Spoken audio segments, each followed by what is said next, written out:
ওই আওয়ামী লীগই তো বর্তমান বিএনপি। এখান থেকে ফেরত আসুন, না হলে শেখ হাসিনা পালিয়েছে, তারেক রহমানও পালাবে, ভারতের দালালরাও পালাবে ইনশাআল্লাহ।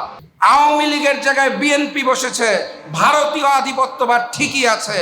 আমি আমার জায়গা থেকে 5ই আগস্ট পরবর্তী বাংলাদেশের সংস্কারের যে কার্যক্রমটা, সেটাকে সহজ ভাষায় বুঝেছিলাম যে 5টা ধাপে হবে।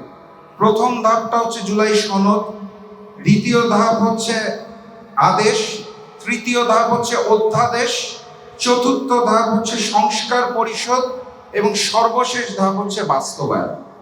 প্রথম ধাপ জুলাই সনদ যদি বলেন তাহলে সেটা খুব সুন্দর মতো হয়েছে। আপনারা দেখেছেন সংসদ ভবনের সামনে সকল দল উপস্থিত হয়ে স্বাক্ষর করেছে, এখানে ছবিও আছে ব্যানারে। সবচেয়ে বড় হাসিটা হচ্ছে সালাউদ্দিন সাহেবের, তাকিয়ে দেখতে পারেন, খুব খুশি। জুলাই সনদ, এর পরের ধাপ আদেশ হয়ে গেল সুন্দর মতো, কারো কোনো আপত্তি নাই। তারপর আসলো অধ্যাদেশ, খুব সুন্দর মতো হলো, কারো কোনো আপত্তি নাই। যখনই নির্বাচিত হয়ে আসলো ম্যানেজ ভোটের মাধ্যমে, তার পরপরই সংস্কার পরিষদ গঠনের সময় এসে এই আদেশও অবৈধ, অধ্যাদেশও অবৈধ, গণভোটকেও মানি না, চতুর্থ ধাপে এসে আটকে গেল সংস্কার পঞ্চম ধাপ। তো দূর কি বাত, আমি সহজ ভাষায় এটাই বুঝি। এখন প্রশ্ন হচ্ছে, বিএনপির রাষ্ট্র কাঠামো মেরামত 31 দফা, এখানে কম বেশি সবাই এই লাইনটা বারবার শুনেছেন। সেই 31 দফার প্রথম দফাটা কি ছিল? প্রথম দফার মধ্যে স্পষ্ট ভাষায় বলা আছে, জনগণের গণতান্ত্রিক অধিকার পুনঃপ্রতিষ্ঠার লক্ষ্যে সাংবিধানিক সংস্কার কমিশন গঠন করা হবে। 31 দফার প্রথম দফা। তারা ক্ষমতায় এসে যখনই সংস্কার পরিষদ গঠনের কথা, তারা শপথ নিতে আর রাজি না। এখন আমার মাননীয় স্বরাষ্ট্রমন্ত্রী, যিনি শিলং থেকে 3 স্টার হোটেলে থেকে, ওখানকার বিলাসবহুল রিসোর্টে থেকে ট্রেনিং নিয়ে দেশে এসেছেন ভারতের পক্ষ থেকে, তার পক্ষে বলার একটা সুযোগ আছে। কারণ 31 দফায় বিএনপি বলেছে সংবিধান সংস্কার কমিশন, আর আমরা যেটা দেখতে পাচ্ছি সেটা হচ্ছে সংবিধান সংস্কার পরিষদ। অতএব উনি তো প্যাচ ধরায় খুব ওস্তাদ, উনি বলতেই পারে আমরা তো কমিশন বলেছি, আমরা পরিষদ বলি না। এটা একটা সুযোগ তাদের রয়ে গেছে।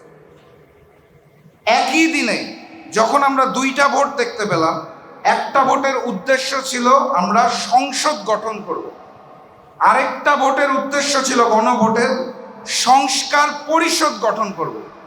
একই দিনে একটা মানুষ ভোট দিতে গেল, 2টা ব্যালট পেপার নিল, 2টার মধ্যে সিল মারলো, বাক্সে ভরা হলো, গণনা করা হলো, ম্যানেজ ভোটের মাধ্যমে কারচুপি করে বিএনপিকে জয়যুক্ত করানো হলো।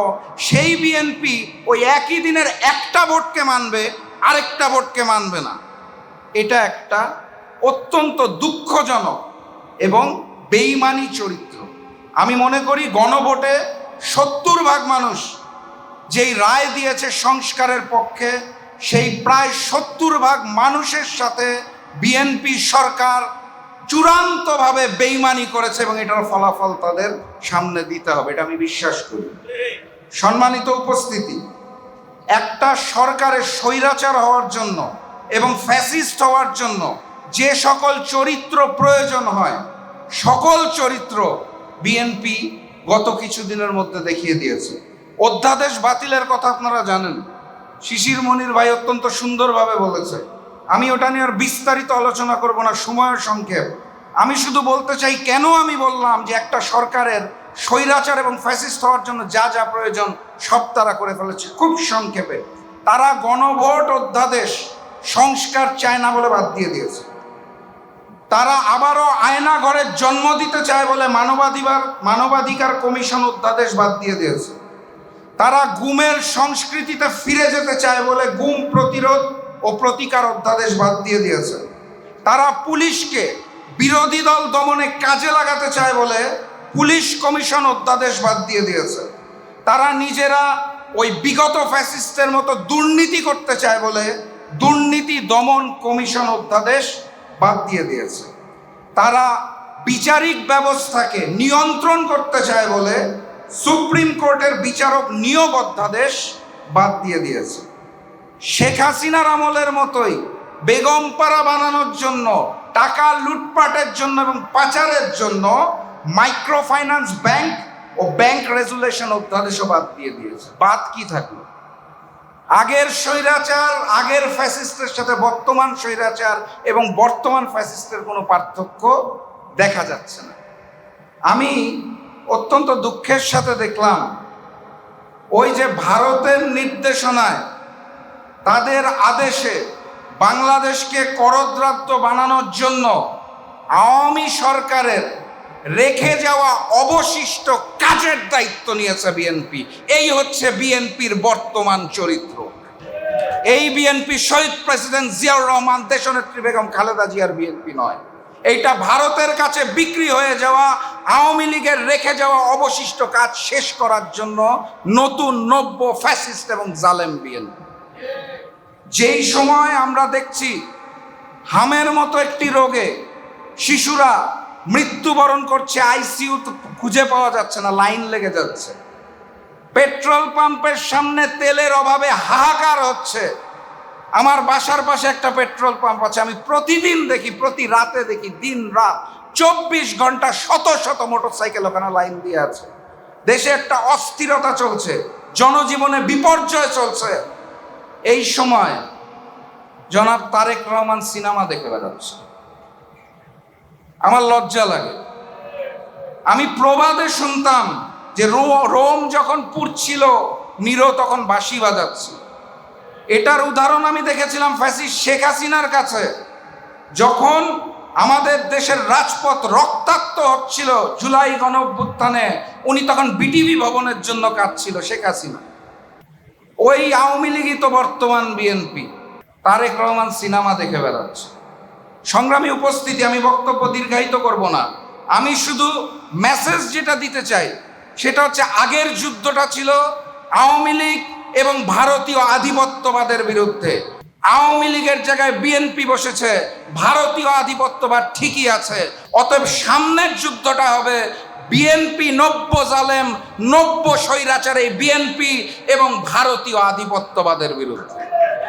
এবং সেই যুদ্ধে শুধু রাজনৈতিক দলের নেতাকর্মীরা নামলে হবে না, প্রত্যেকটা পেশাজীবী মানুষের নামতে হবে, প্রত্যেকটা শ্রেণীর মানুষকে নামতে হবে। আরেকটা নতুন জুলাইকে সৃষ্টি করতে হবে। আমি একটা ছোট্ট উদাহরণ দিয়ে বক্তব্য শেষ করে দিব। বাংলাদেশের মিডিয়া জগৎ এখনো কিভাবে ভারত নিয়ন্ত্রণ করে, আমি শুধু দুইটা পত্রিকার দুইটা হেডলাইন বলে শেষ করে দিব বক্তব্য।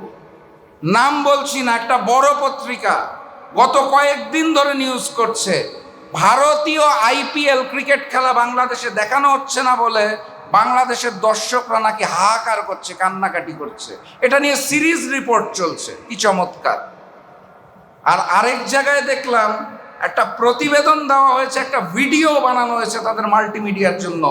ওইটার হেডলাইনটা বলে বক্তব্য শেষ, ভালো মতো শুনবেন, অত্যন্ত গুরুত্ব দিয়ে নিউজ করা হয়েছে। নিউজটা হচ্ছে, ভয়াবহ হুমকির মুখে ভারতের কন্ডম শিল্প। এটা নিয়ে নিউজও হয়েছে, 5 মিনিটের ভিডিও হয়েছে। এই হচ্ছে আমার দেশের নির্লজ্জ, ভারতের কাছে বিক্রি হয়ে যাওয়া মিডিয়ার চরিত্র। এখান থেকে ফেরত আসুন, না হলে শেখ হাসিনা পালিয়েছে, তারেক রহমানও পালাবে, ভারতের দালালরাও পালাবে ইনশাআল্লাহ। দেখা হবে পরের গণঅভ্যুত্থানে, দেখা হবে পরের বিজয়ে।